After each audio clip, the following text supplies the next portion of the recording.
Perang Vietnam, narasi komprehensif dan mendalam. Perang Vietnam yang berlangsung dari tahun 1955 hingga 1975 adalah salah satu konflik bersenjata paling kompleks dan kontroversial dalam sejarah modern. Lebih dari sekadar bentrokan militer antara Vietnam Utara dan Vietnam Selatan, perang ini menjadi ajang konfrontasi ideologis antara komunisme yang dipimpin Uni Soviet dan Cina melawan kapitalisme liberal yang dikomandoi oleh Amerika Serikat. Konflik ini menyebabkan lebih dari 3 juta orang tewas, termasuk 58.000 tentara Amerika Serikat, dan menciptakan luka mendalam yang membekas di masyarakat Vietnam dan Amerika Serikat hingga kini. Akar konflik, kolonialisme, dan nasionalisme. Vietnam merupakan bagian dari Indochina yang dikuasai Prancis sejak abad ke-19. Selama Perang Dunia Kedua, Jepang mengambil alih wilayah ini, namun kekalahan Jepang pada tahun 1945 menciptakan kekosongan kekuasaan yang segera dimanfaatkan oleh gerakan kemerdekaan. Ho Chi Minh, seorang revolusioner Vietnam yang terinspirasi oleh ideologi komunisme, mendirikan Viet Minh, Liga Kemerdekaan Vietnam, untuk melawan penjajah Jepang dan kolonialisme Prancis. Setelah Jepang mundur, Viet Minh merebut Hanoi dan mendeklarasikan kemerdekaan sebagai Republik Demokratik Vietnam pada bulan September tahun 1945. Namun Prancis ingin merebut kembali kekuasaannya, dan pecahlah Perang Indochina pertama. Perang ini berakhir dengan kekalahan Prancis dalam pertempuran Dien Bien Phu tahun 1954. Konferensi Jenewa kemudian membagi Vietnam menjadi 2 bagian di sepanjang garis paralel ke-17, dengan Vietnam Utara dikuasai oleh Ho Chi Minh dan Vietnam Selatan di bawah kekuasaan Kaisar Bao Dai, yang kemudian digantikan oleh Ngo Dinh Diem. Munculnya Amerika Serikat dan teori domino.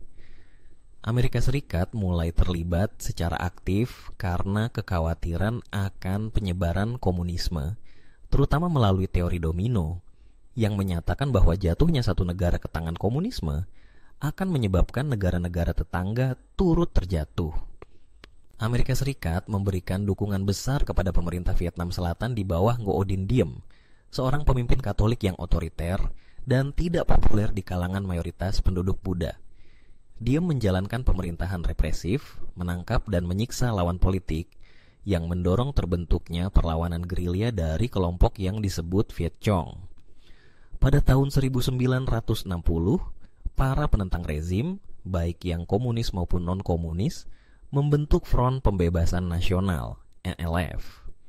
Eskalasi konflik dan keterlibatan militer Amerika Serikat. Tahun 1963, Diem dibunuh dalam kudeta militer yang diam-diam disetujui oleh Amerika Serikat. Keadaan politik di Vietnam Selatan semakin tidak stabil. Pada tahun 1964, insiden Teluk Tonkin terjadi.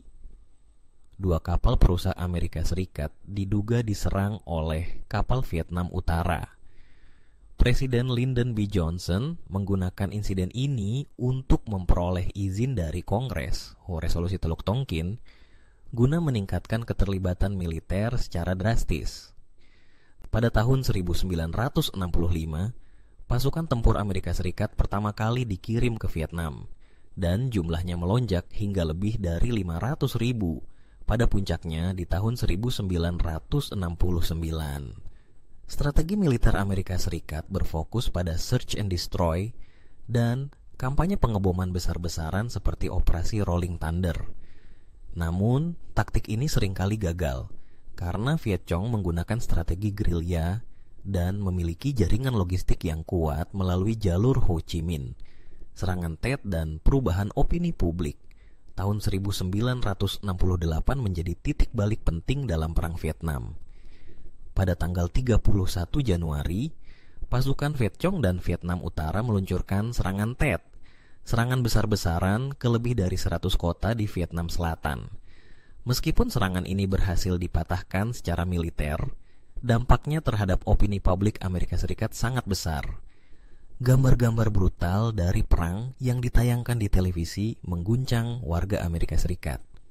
Kepercayaan publik terhadap pemerintah mulai runtuh, terutama setelah diketahui bahwa pernyataan resmi tentang kemenangan yang dekat ternyata tidak sesuai dengan kenyataan di lapangan. Kebijakan Vietnamisasi dan penarikan pasukan. Presiden Nixon yang terpilih pada tahun 1968 meluncurkan kebijakan Vietnamisasi yang bertujuan mengurangi keterlibatan langsung pasukan Amerika Serikat dan memperkuat angkatan bersenjata Vietnam Selatan. Nixon juga memperluas perang ke negara tetangga seperti Laos dan Kamboja yang memicu gelombang protes besar di Amerika Serikat. Protes mahasiswa semakin meningkat, terutama setelah penembakan terhadap mahasiswa oleh Garda Nasional di Kent State University pada bulan Mei tahun 1970 yang menewaskan 4 orang. Pada saat yang sama, skandal seperti pembantaian My Lai pada tahun 1968, di mana lebih dari 400 warga sipil dibantai oleh tentara Amerika Serikat, membuat kepercayaan terhadap tentara Amerika Serikat semakin jatuh. Perjanjian damai dan kejatuhan Saigon. Setelah negosiasi panjang yang dipimpin oleh Henry Kissinger, Amerika Serikat dan Vietnam Utara akhirnya menandatangani Perjanjian Damai Paris pada bulan Januari tahun 1973. Amerika Serikat mulai menarik pasukannya, meskipun konflik antara Vietnam Utara dan Selatan tetap berlangsung. Pada tanggal 30 April tahun 1975,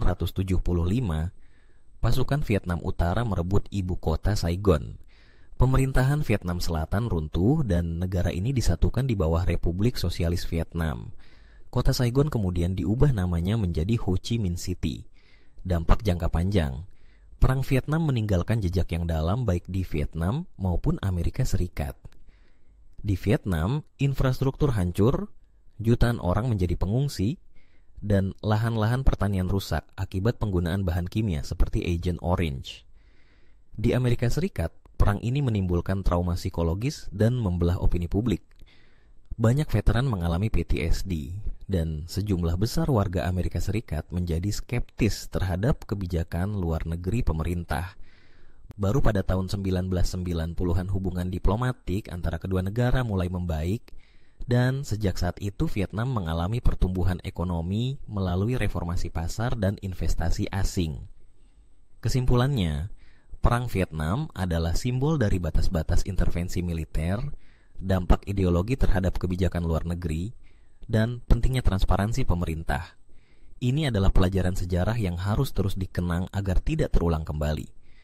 Di tengah penderitaan, muncul pula semangat rekonsiliasi dan pembangunan yang kini menjadi bagian penting dari perjalanan Vietnam dan Amerika Serikat di era modern.